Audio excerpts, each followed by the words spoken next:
네, 안녕하세요. 장연구소의 장엘리입니다. 함께 또 장연구소의 진행을 도와줄 장유진 캐스터 자리해 주셨습니다. 어서 오세요. 네, 안녕하세요. 캐스터 장유진입니다. 네, 장유진 캐스터 어떻게 주말 잘 보내셨어요? 잘 보내고 있었는데 네. 오미크론 소식 때문에 정말 깜짝 놀랐습니다. 네, 우리 또 주말 내내 또 뉴스 항상 지켜보는 우리 장유진 캐스터 굉장히 놀랐을 것 같습니다.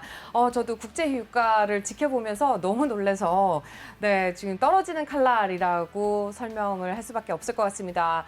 그래도 다행히 지금 이 시간에 71달러 선을 조금 회복하는 흐름을 좀 보여주고 있는데요. WTI 네, 지금 이 순간에 네, 71달러 선을 회복을 좀 하고 있습니다. 하지만 뉴욕 증시 지난 주말 네, 정말 지금 보시는 것처럼 제 옷 색깔과 거의 같은 색깔로 도배가 되어 있습니다. 무슨 토마토 축제 하듯이 이렇게 정말 전 섹터가 빨간색을 켜고 있는데요. 화이자와 모더나를 제외하고는 거의 진짜 빨간색으로 도배가 되어 있습니다. 어떤 흐름을 보여줬는지 함께 어떤 상황이 됐는지 장유진 캐스터가 직접적으로 전해드리도록 하겠습니다. 섹터별 흐름 그리고 종목별 흐름 함께 확인해 보도록 하죠. 네, 바 차트를 통해서 확인해 보겠습니다. 현재 지금 금요일장의 바 차트를 보시면요. 전 섹터가 빨간불이 들어와 있는 모습을 만나보실 수가 있습니다. 헬스케어가 0.66% 내림세를 기록한 가운데 현재 최상위에 자리하고 있는데요. 아무래도 말씀해 주신 것처럼 화이자와 모더나 덕분에 조금 선방했다라고 볼 수 있을 것 같습니다. 그 외에는 필수 소비재와 유틸리티가 1%대의 내림세를 기록했습니다. 반면 현재 최하단에 자리하고 있는 섹터는 에너지입니다. 평균 4% 넘게 낙폭을 기록했고요. 이어서 금융주도 3.2% 내림세, 부동산도 3% 가까이 타격받는 모습을 보여줬습니다. 네, 이어서 주간 차트를 함께 살펴보겠습니다. 네, 현재 지금 한 주간의 바 차트 역시 전반적으로 내림세가 기록되어 있는데요. 유틸리티와 필수 소비재는 한 주 동안 그래도 좀 선방했다라고 역시 볼 수 있겠습니다. 하지만 지금 통신 서비스 그리고 소비 순환재가 조금 크게 타격을 입는 모습을 보여줬는데요. 전반적으로 금요일장이 지난주 전체의 상승세를 좀 끌어내리는 모습을 보여줬습니다. 네, 뭐 보통 떨어진 게 아니었었죠. 뭐 에너지 섹터 같은 경우도 뭐 국제 유가의 14% 넘게 하락하는 흐름을 어떻게 방어할 수는 없었을 것 같습니다. 그렇다면 종목별 흐름도 함께 확인을 좀 해보도록 하겠습니다. 네, 어디서부터 살펴봐야 될지 정말 당황스러운 흐름을 좀 보여줬는데요. 장윤진 캐스터 어느 쪽부터 살펴보도록 할까요? 네, 아무래도 말씀해 주신 것처럼 가장 크게 낙폭을 가져간 에너지 섹터 먼저 만나보겠습니다. 네, 전반적으로 지금 정말 선명하게 빨간불이 들어와 있는 상황인데요. 지금 에너지 대장주인 엑슨모빌도 3%대 탄력 떨어지는 모습을 보여줬습니다. 여기에 쉐브론도 함께 살펴보시면요. 역시 2%대 내림세를 기록했는데요. 에너지 섹터 간밤에 지금은 70달러 선을 회복했다라고 전해주셨는데 서부 텍사스산 원유 정말 크게 떨어지는 모습을 보여줬습니다. 하지만 여기 앞으로 좀 눈여겨볼 소식도 있는데요. 오펙 플러스에서는 오미크론을 이유로 좀 증산 중단을 가능성이 좀 무게가 실리고 있는 상황입니다. 어떻게 보면 좀 핑계가 생겼다라고도 볼 수 그렇죠. 있는 상황인데요. 오펙 플러스 회의가 다음 달 1일에서 2일에 예정되어 있기 때문에 이 소식도 이번 주 장연구소에서 계속해서 전해드리도록 하겠습니다. 나머지 종목들의 추이도 만나보시면요. 먼저 코노코필립스도 4% 넘게 떨어지는 모습을 보여줬습니다. 여기에 이오지 리소시스는 6%대의 낙폭을 기록하며 에너지 섹터 전반적으로 크게 타격 입는 모습 보여줬습니다. 네, 지금 장유진 캐스터가 짚어주신 것처럼 전반적으로 에너지 섹터는 6%에서 7% 넘는 하락세를 좀 가져갔습니다. 그동안에는 그렇게 막 크게 하락하는 흐름을 가져가지 않았었던 에너지 섹터마저도 이렇게 무너지는 흐름을 좀 보여줬는데요. 그 밖에 이렇게 에너지 섹터가 무너지면서 가장 크게 또 타격을 입는 게 바로 리오프닝주가 아닌가 싶습니다. 항공주를 비롯한 또 다양한 리오프닝주들이 굉장히 또 큰 타격을 입었는데요. 함께 살펴보도록 하겠습니다. 네, 맞습니다. 지금 세부 섹터로 살펴보시면 여행사주들이 특히 좀 크게 낙폭을 가져갔습니다. 아무래도 여행 제한 조치가 지금 계속해서 세계적으로 커지고 있는 상황인데요. 우선 미국에서는 남아프리카 대륙의 8개국 신규 여행 제한 조치를 내렸습니다. 또한 EU에서도 남아공에서 오는 모든 여행객 일시적으로 입국을 제한하는 좀 강력한 조치를 내리고 있는 상황이고요. 또 앞서 시황에서도 전해드렸듯이 홍콩에서도 벌써 호텔에서 감염자가 나왔다라는 소식도 나오고 있습니다. 여기에 또한 영국에서는 해당 지역에서 출발하는 비행편의 운항을 임시 중단하면서 굉장히 강력한 조치를 내리고 있는 상황입니다. 여기에 전반적으로 여행사주 7%에서 크게는 13%대까지 낙폭을 기록하기도 했습니다. 현재 카니발도 10.96% 0.26% 내리면서 17달러 선의 정규장 거래를 마쳤고요. 이어서 살펴보실 종목은 로열 캐리비안 크루즈입니다. 13.22% 급락세 속에 67달러 선의 거래를 마쳤습니다. 이어서 항공사주도 함께 살펴보겠습니다. 맵 하단에 있는 항공사주도 역시 여행사주와 마찬가지로 크게 낙폭을 기록했습니다. 가장 크게 타격을 받은 종목, 유나이티드 항공과 아메리칸 항공 살펴볼 텐데요. 네, 역시 10% 가까이 내리는 모습 보여줬습니다. 42달러 선의 정규장 거래 마쳤습니다. 이어서 아메리칸 에어라인 함께 살펴보겠습니다. 8.79% 내림세 속에 17달러 선의 정규장 거래를 마쳤습니다. 네, 저희 장 연구소도 그렇고 저희 오프닝 벨을 통해서 항상 누누이 말씀드렸습니다. 11월 내내 말씀드렸던 것 중에 하나가 저희 전문가분들이 그러셨죠. 항상 현금화 비중을 조금 늘리셨으면 좋겠다라는 말씀을 누누이 좀 전해드렸었는데요.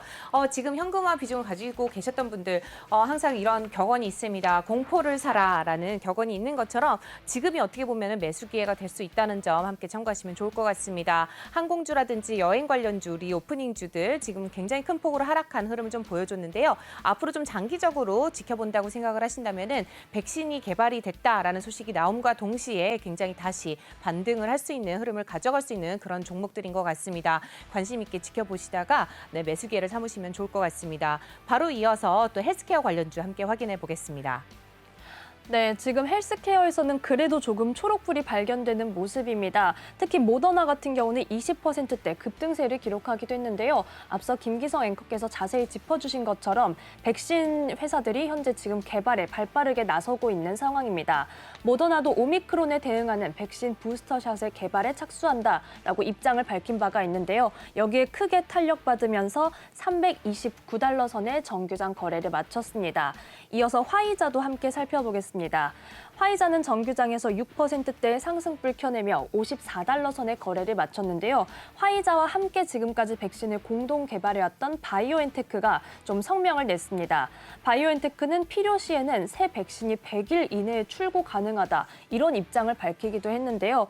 여기에 지금 바이오엔테크가 화이자보다 훨씬 더 탄력받는 모습 보여줬습니다. 14%대 급등세 속에 348달러 선의 정규장 거래를 마쳤고요. 시간 외에서는 350선을 돌파하기도 했습니다. 네, 네, 바이오엔테크가 좋은 흐름 또 가져갔네요. 그 밖에도 또 헬스케어 관련주 노바백스가 또 좋은 흐름 가져갔죠? 맞습니다. 노바백스는 지금 지난주에도 관련된 소식, 싱가포르에다 잠정 승인 신청을 했다라는 소식이 전해지면서 관련주인 우리나라에서 SK 바이오사이언스 함께 강세를 기록하기도 했는데요.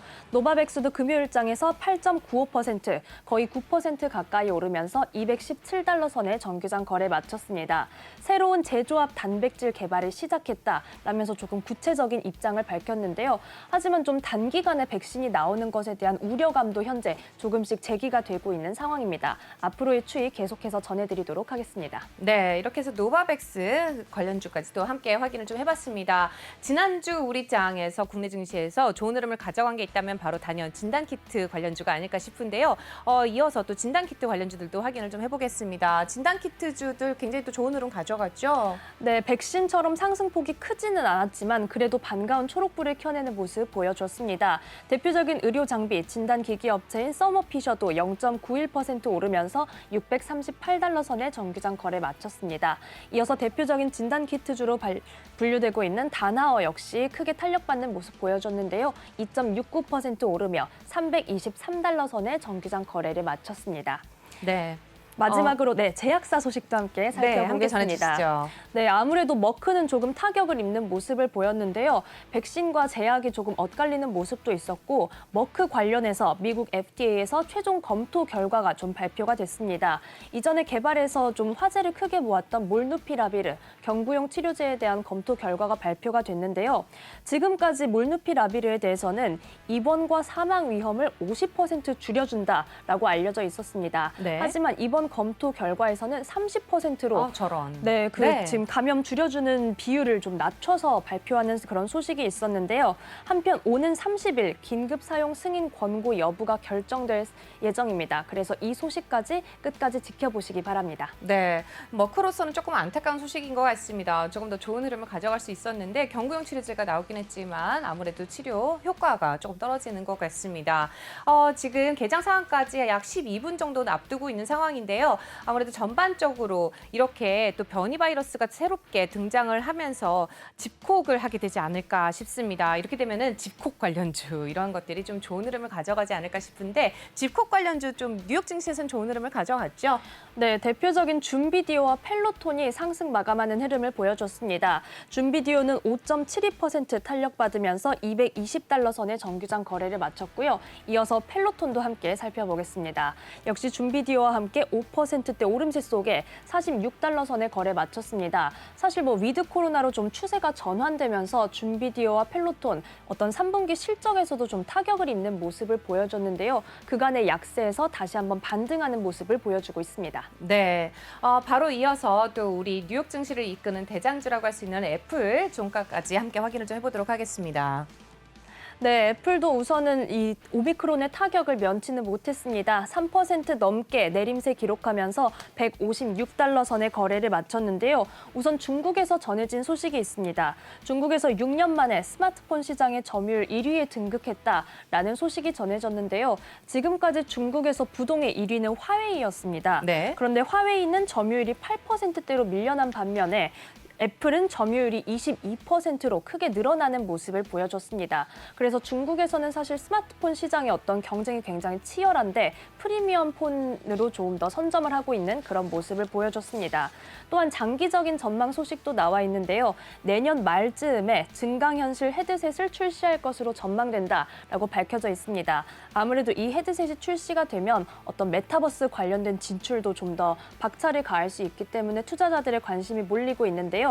자체에서 개발한 M1 칩이 탑재될 예정이고요. 어떤 컴퓨터 맥과 같은 수준의 성능을 기대할 수 있다라고 분석되고 있습니다. 네, 미국의 또 코로나 환자들이 증가를 하게 되면서 아무래도 관련해서 넷플릭스라든지 디즈니 플러스의 주가가 좀 더 올라가지 않을까 싶습니다. 넷플릭스와 디즈니 플러스 주가까지 함께 확인해 볼까요? 네, 아무래도 넷플릭스도 대표적인 집콕주로 좀 분류가 되면서 금요일장에 1%대 오름세 기록하며 거래 마쳤습니다. 665달러 선의 거래를 마쳤는데요. 또한 한국 시장에서도 넷플릭스의 점유율 정말 끄떡없는 모습을 보였습니다. 디즈니 플러스가 출시를 했음에도 불구하고 타격 입지 않는 모습을 보였는데요. 일간 이용자가 10배 가까이 격차가 벌어졌다라고 합니다. 한편 지금 넷플릭스 관련해서는 러시아에서 날아온 소식이 있는데요. 넷플릭스의 콘텐츠들이 동성애 선전 금지법을 위반한다라고 하면서 조사에 착수한다라는 소식도 전해져 있습니다. 이어서 디즈니도 함께 살펴보겠습니다. 디즈니는 금요일장에서 2%대 내림세를 기록했습니다. 하지만 장기적으로는 넷플릭스를 따라잡기 위해서 투자를 확대한다라는 소식이 전해져 있는데요. 내년에 콘텐츠 예산으로 330억 달러를 책정했다라는 소식이 들어와 있습니다. 네, 바로 이어서 디즈니에 이어서 또 살펴볼 종목이 있다면 우리 온라인 쇼핑몰 쪽으로 관심 좀 가져보셔야 된다라고 제가 말씀을 드린 바 있습니다. 아무래도 밖으로 나가지 못하고 쇼핑몰 쪽으로 갈 수 없다면 오프라인보다는 온라인 쪽으로 관심을 가지셔야 될 텐데요. 온라인 대표적이죠. 네, 아마존 주가 확인해 보겠습니다. 네, 아마존도 우선 금요일장에서는 2%대 내림세를 기록했습니다. 또 한편 블랙 프라이데이 관련해서는 앞서 짚어주신 것처럼 이번에 조금 그렇게 실적이 좋지는 않았다라는 소식들이 전해져 있고요. 또한 온라인 매출도 처음으로 감소세에 이르렀다라는 소식도 나와 있습니다. 하지만 아마존의 임원진들은 조금 자신감을 계속해서 표하고 있는 상황인데요. 오미크론이 우선 연휴 매출에 미치는 영향은 불확실하다라는 입장을 내놨습니다. 또한 이번 블랙 프라이데이도 역시 기록적이었고 의류와 실내 장식에서는 지출이 증가했다라고 이렇게 조금 입장을 내놨는데요. 앞으로 구체적인 데이터가 나오는 대로 좀 더 자세히 전해드리도록 하겠습니다. 네, 아마존에 이어서 여러분들 서학개미분들이 가장 많이 가지고 계신 테슬라의 주가까지 확인해 보도록 하죠. 테슬라의 주가는 역시 하락 마감했네요. 맞습니다. 하지만 테슬라가 앞으로 네. 중국 상하이에 투자 계획을 좀 밝혔는데요. 전기차 생산을 늘리기 위해서 중국 상하이에 12억 위안을 투자할 것이다 라고 이렇게 밝혔습니다. 지금은 연간 50만 대 생산을 목표로 두고 있는데 현재로서는 45만 대를 생산하는 데 그치기 때문에 5만 대 정도 좀 생산 용량을 늘리려고 투자 계획을 발표한 바가 있습니다. 다음 달부터 이 공장 확장이 시작이 되고요. 또 이 공장 확장 공사는 내년 4월에 완료될 예정이라고 합니다. 테슬라는 금요일장에서는 1,081달러 선의 정규장 거래를 마쳤습니다. 안녕하세요. 내외경제TV의 장유진입니다. 저희 내외경제TV의 다양한 영상과 콘텐츠 잘 보고 계신가요? 더 많은 영상과 콘텐츠를 원하신다면 지금 왼쪽의 버튼으로 저희 채널을 구독해주세요. 저희 다시 보기 채널도 따로 있으니까요. 많은 관심 부탁드립니다.